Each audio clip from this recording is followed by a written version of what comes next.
Hey, what is going on, everybody? Welcome to the Mamba's Legacy podcast. I'm joined here with the Heat versus the World podcast. I'm joined here with Joel. What's up, everyone? It's Joel. You can follow me on Twitter at JoelKJacob_, and make sure to check out the Eat vs. the World podcast. I'm joined here with Angela. What's going on? Hey, what's going on, guys? It's Angelina Marteau. You can follow me on Twitter at Angie Marteau with two E's. I'm also the female correspondent of the Heat vs. the World podcast. Make sure you guys go check that out on Spotify, Apple Podcasts, or wherever you get your podcasts. And I'm joined here with my own producer, Cam. What's going on, Cam? Hey, doing good. What's up?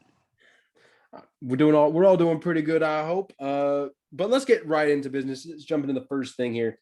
The Knicks have their first winning streak and winning season in 8 years. But with the Knicks, they've had a ton of mistakes where they've had a good player and let them go. Kristaps, for example. Do you guys think they're going to reach an extension with Julius Randle? Cam, I'll let you tackle this one first. For sure. I feel like it's a must to get an extension with him. I feel like letting him go or not getting a solid extension would really be a mistake for the future of that franchise. They have something good with him right now, and they need to take advantage of it if they want to do anything in the foreseeable future. 100% agree. Joel, what are your thoughts on the Knicks possibly getting a contract extension with Randle? Was that me or for Ange? That was for you, sir. Oh, okay, sorry about that. So, I personally think that an extension for Randle would be necessary because when you think about it, I mean, the dude has been the Knicks' first All-Star in a long time, and he's bringing in so much buzz right now that it's crazy to think that Knicks fans they're just simply happy, and you don't see that often. So that's something very important to look at. And I think you really have to give a huge shout out to Julius Randle for that.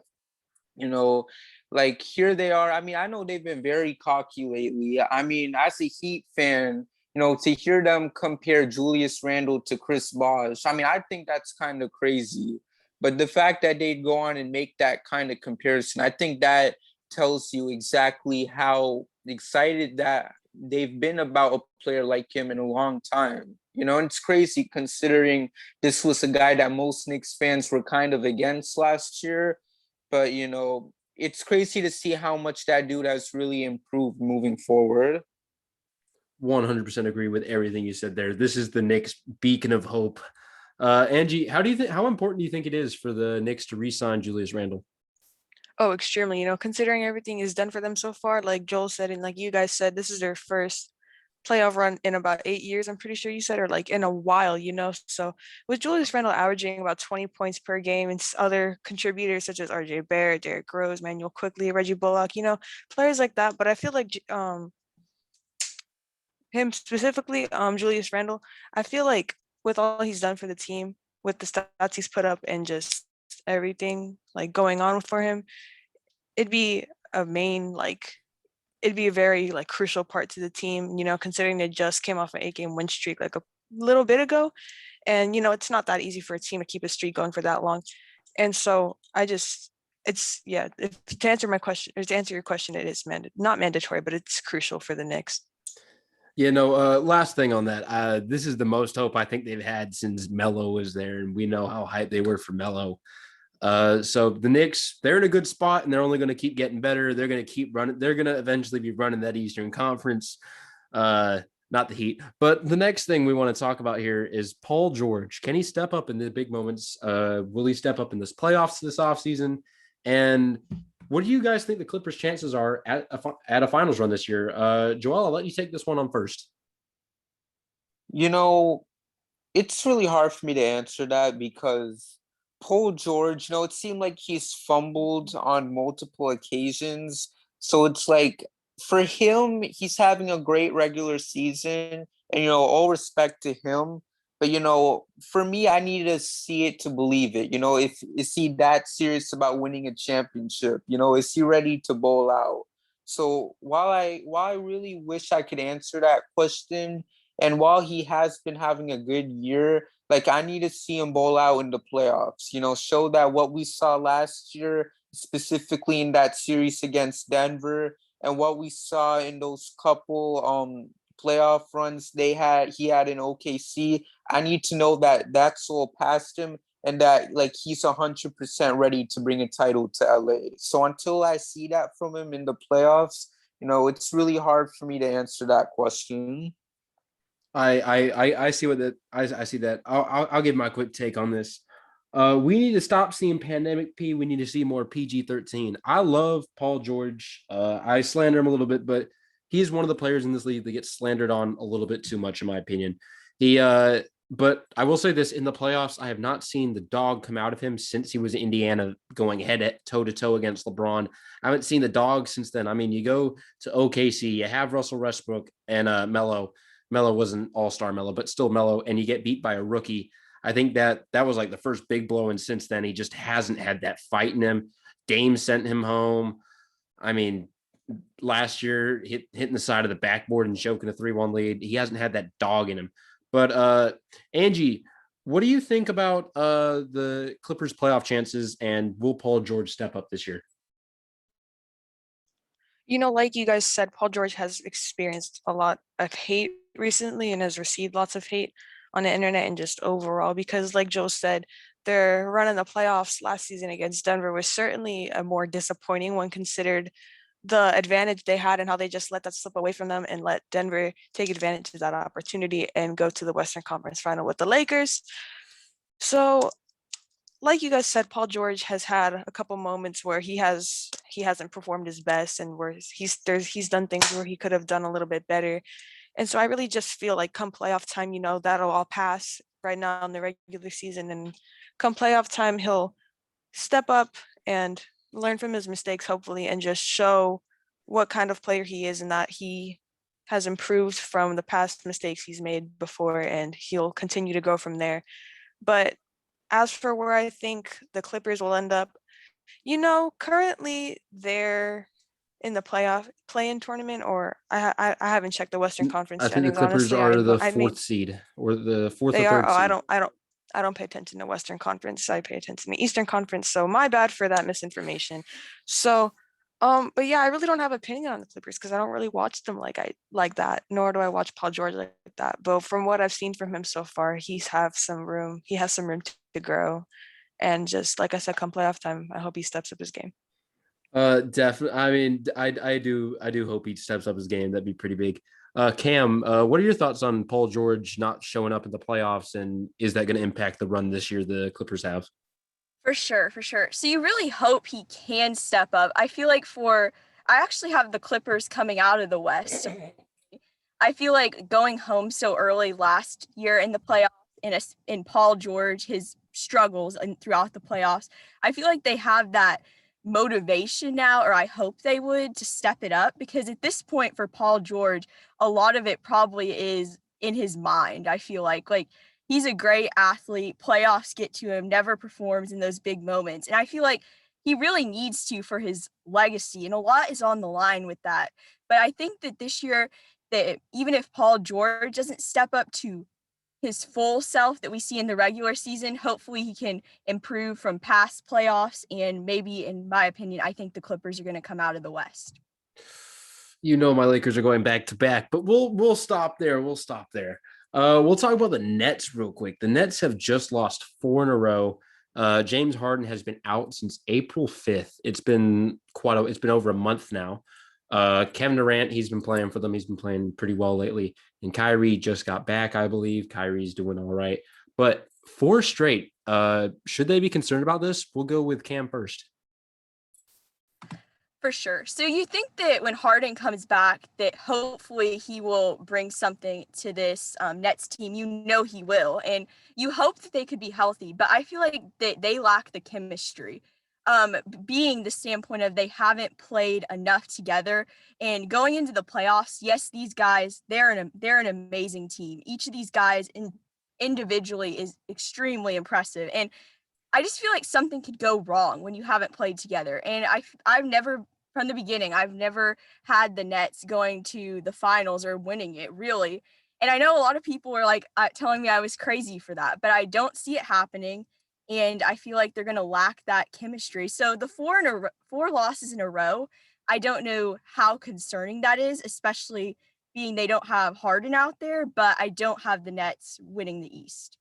Ooh, that is quite the interesting take. I still think they're going to win the East. I mean, no one can really go toe to toe with them. But Angie, what do you think about the Nets 4-game losing streak? Is this something the Nets should be concerned about? How can they fix this? What do you think the chances are?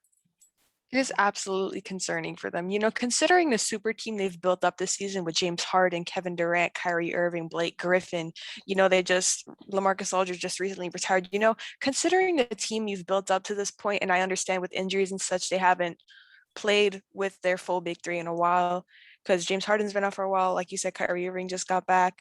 And, Kevin Durant's been going off as always. But, considering like the progress they've made this entire season and to go on a 4-game losing streak, drop to the 3rd seed. Milwaukee just moved up to the 2nd seed in what feels like forever because they've been at the 3rd seed for like more than half the season, I'm pretty sure, So just to see them go down like that and just to see the way they've been performing without their star players is very like heartbreaking for Brooklyn fans. And it's also concerning on their part because, you can't always rely on those 3 main players to just make a difference on your team. You have other players such as DeAndre Jordan, Joe Harris. You have a lot of other contributors to that team that can make a difference, not just James Harden, Kyrie Irving, Kevin Durant. Of course, a huger impact and they make winning the game a lot easier. But when one of them, 2 of them, or even all 3 of them is out, it can be a really major blowout or just end catastrophically. They lost by 30 to Utah without the 3 of them. Then that just shows you like what kind of team they are without their 3 players. But I mean, come on. I mean, I can't really talk because what are the Heat without Jimmy Butler and Bam? You know what I mean? We beat the Rockets by 20 without both of them. But I mean, realistically speaking, the Heat aren't anything without their star players. Neither is any team. Of course, the star players are the star players for a reason. They make a huge difference and contribute a lot more to the team than the other players. But is it concerning? Yes. Will they get out of that slump? I believe so. Are they winning the East? I don't believe so. And honestly, the teams that I really like have to look out for are Philly, Brooklyn, and Milwaukee. I feel like Atlanta is going to make a really big run, considering the way they've been playing. They're currently on they just lost a recent game, but before they were on a pretty like decent winning streak. So, it's hard to tell with how these injuries and everything going on, but hopefully the Heat can make it. I might be being biased, but whatever. Yeah, no, we all know what happens when you miss 2 of your key players. I mean, we saw it last year with Bam Adebayo and Dragic being out. Not like that would have changed anything. You But too with the Lakers, Anthony Davis and LeBron were out for a little bit. I was talking about the finals last year, but it's okay. No, I'm just talking about like not having star players and how it can impact the game. LeBron and AD were out for quite some time. No, we've actually dropped to the 6th seed. We're going to be in the play-in tournament. I know y'all are tied with Portland if I'm not wrong. No, Portland beat us last night. Now Portland's above us. Oh, y'all are in the play-in tournament. Oh wow. Like I said, I don't watch Western Conference standings, so I wouldn't know that. I thought you'd be excited about that. I mean, I don't pay attention to Western Conference teams really, but it's whatever. Joel, what do you think about the Nets losing streak, and do you think they can still win the East? For sure. I mean, at the end of the day, not every super team is perfect. I mean, and being a Heat fan, and watching when LeBron, Wade, and Bosh teamed up in Miami, they weren't perfect right off the bat. They started the season like 12-8. Like everyone was concerned. They were like, oh, should we fire Spo? Should we do this? Should we do that? And we ended up going all the way to the finals that year. And, so with that in mind, is this Brooklyn team like the Heat's big 3? Of course not. But, for a team that was literally assembled like January when they traded for James Harden, I think they're doing pretty good. And honestly, when you're a team that's as stacked as Brooklyn, I don't think you would need to care too much about how the standings work. Like, I get it, they're a 3 seed now. And, okay, they're behind Milwaukee. They're behind, Philadelphia. But, if there's anything we've learned about super teams in the past, especially like when you look at LeBron, for example, and some of the teams he's been on, seedings never mattered for the teams he's been on because he knows come playoff time, he's just going to bowl out and hopefully make it back to the finals. So if you're the Nets, I think there's hope that with your 3 guys healthy, you can beat teams like Milwaukee, you can beat teams like Philadelphia, even if you don't have home court advantage against them. So, with that being said, I don't think it's really concerning. Just simply need their guys to be healthy. And regarding if they're going to make it out of the East, I mean, if it can't be Miami, I think it would be Milwaukee. I think it would be Brooklyn, in my opinion. Yeah, I 100% agree with you. I think Brooklyn's going to win that. I don't think if Brooklyn doesn't win it, I believe if Brooklyn doesn't win it, I still have the Milwaukee Bucks above the Heat. I think okay, you guys are gonna get really pissed at me for this, but I have a hot take. I think the Knicks could beat the Heat in the playoffs, but don't come for my head. You know what? Considering how Miami's been playing and their inconsistency, I honestly wouldn't be surprised. Shit, man. I mean, Atlanta can sweep us in the playoffs. I'm not jinxing it. I'm not All right, jinxing all it. right. Please don't jinx it. You heard it here first, But- everybody on Twitter. My goodness. You heard hey, it here man, first. we lost to an injured Clippers team, sold in I freaking mean- overtime to the Warriors, went on a 3-game win streak just to lose to an unhealthy Atlanta team. It lost to the Timberwolves, not yesterday, but a couple weeks before. It's just, and then after that loss to the Timberwolves, we go and beat the Nets. I don't know what to expect from this team anymore. All I have to really do is just pray and hope for the best, because anything can happen on any given night. And that's not just with Miami, that's with any team, So Hey, don't worry I about it. mean- Jimmy Butler's a playoff player. He turns up in the playoffs. 100%.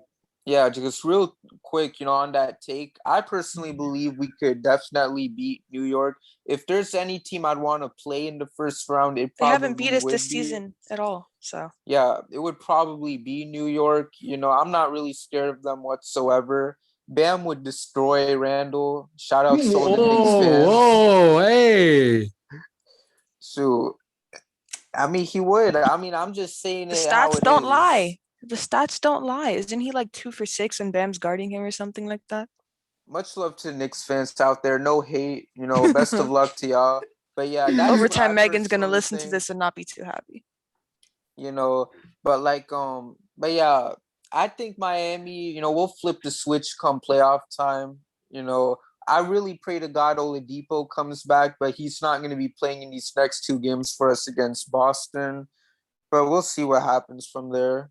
You can tell these two are from the Heat versus the World podcast. Yes, ma'am. Yes, they believe in the Heat and are a little bit delusional. I'm messing with y'all. I'm just playing around. I will say the Heat gave us the easiest finals mashup I could have wished for last year. But on our last Just saying, thing, if we would have had a healthy Heat team, we would have definitely gone to Game 7.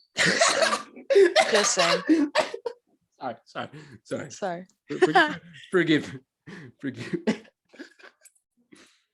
me. I'm so sorry. But since we have one time for one more topic, play-in controversy. Opinion on the play-in game. Well, let's just stick with that. What are you guys' opinion on this play on the tournament? I'm scared. It's scary. That's all I gotta say, because if you do end up in the play-in tournament, you can easily lose to like okay, let's say the Heat are in the playoff tournament. I mean the play-in tournament. The Hornets, and that's in this case they would play the Hornets, or if the Pacers move up, they'd play the Pacers. It's a fight for the 8th seed, and like I said, the Heat's inconsistency, you never know with them. They could get blown out by the Hornets and just completely lose the entire season in that moment. So you never know. It's just like you got to avoid that at all costs, specifically because of the fact you never know what will happen or like what's going to go down. So it's just I think you avoid do it know at all what's going to costs. happen. I think you do know what's going to happen. Warren is going to get his revenge on Butler. But Joel, what are your thoughts on the play-in tournament? I mean, regarding the whole concept of it, I'm not really against it whatsoever, because here's the thing, right? This season, there's really been a disadvantage for teams. First of all, we're not playing 82 games this season. We're only playing 72. And if you're a playoff contending team like Brooklyn or whoever, you might not really care about that, because if you're a team like them, it doesn't matter how much games you're playing in a regular season, because you're most likely going to end up with a playoff spot.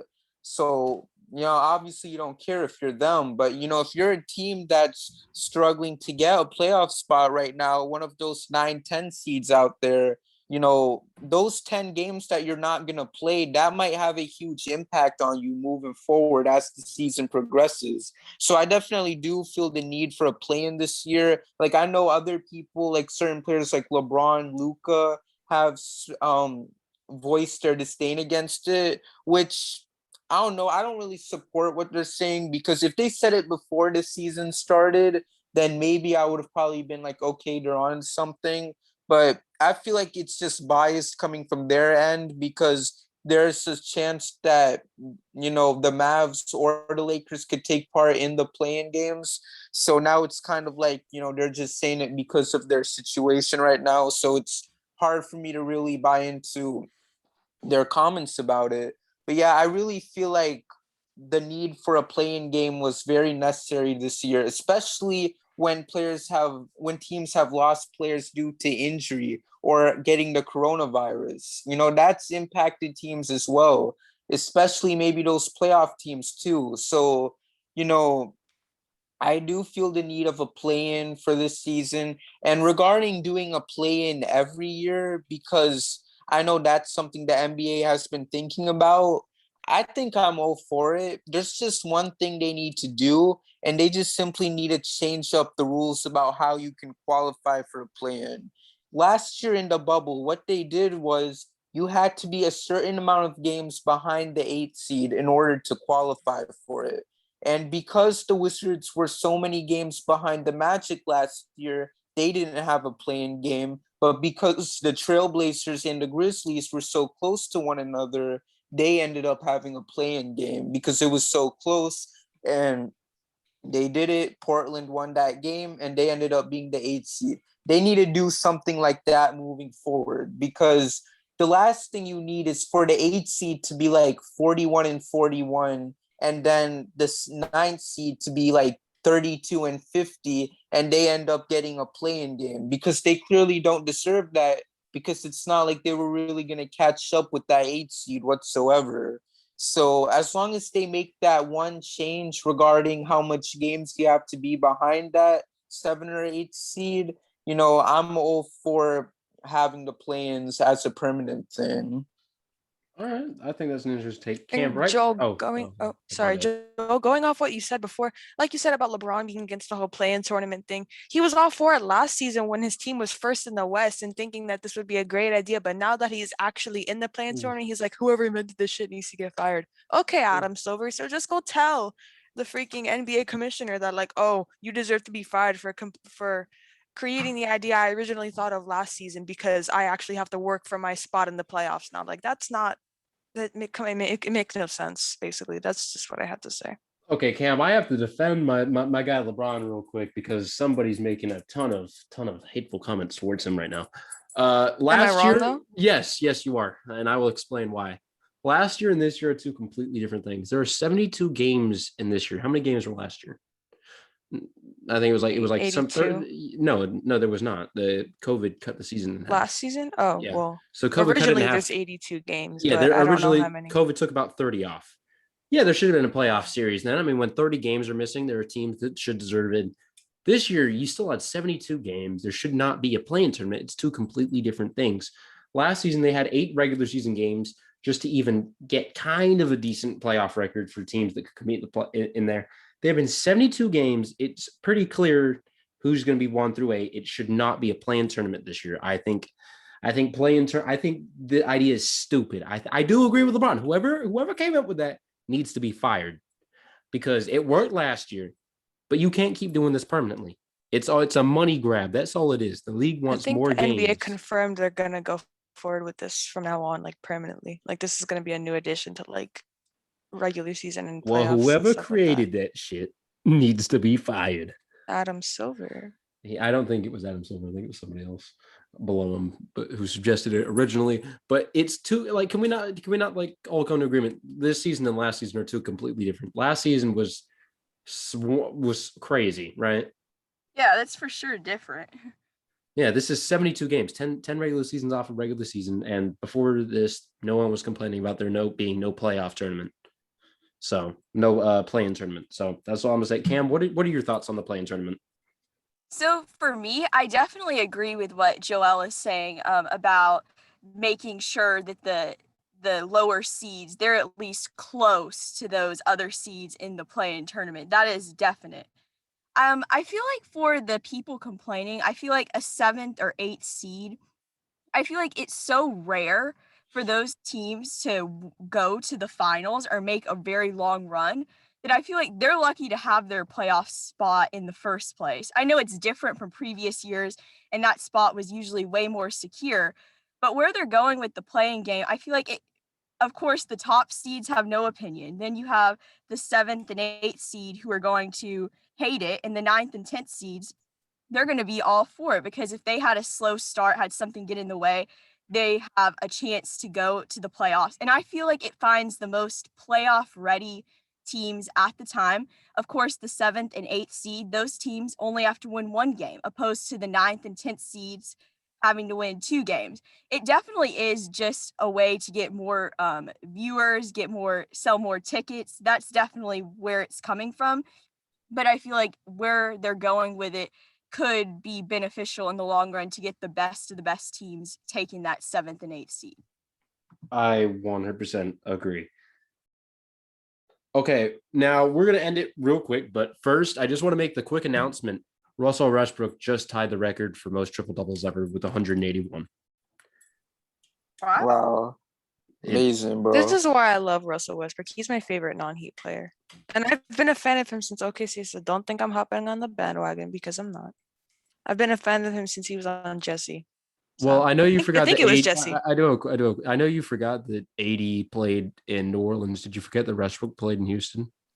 Not gonna lie, 2019 was a forgettable basketball era, so had to make the joke quick. But I mean that Warriors fan page look, I guess he must have forgot that he blew a 3-1 lead in the finals. So I burned him that there. must have been a little forgettable too, now wasn't it? Yeah. All right. Well, Shade out there from Warriors season, please don't listen to this and send me death threats. You can send her them. I don't care. I'm playing. What? I was playing them. Never take me seriously.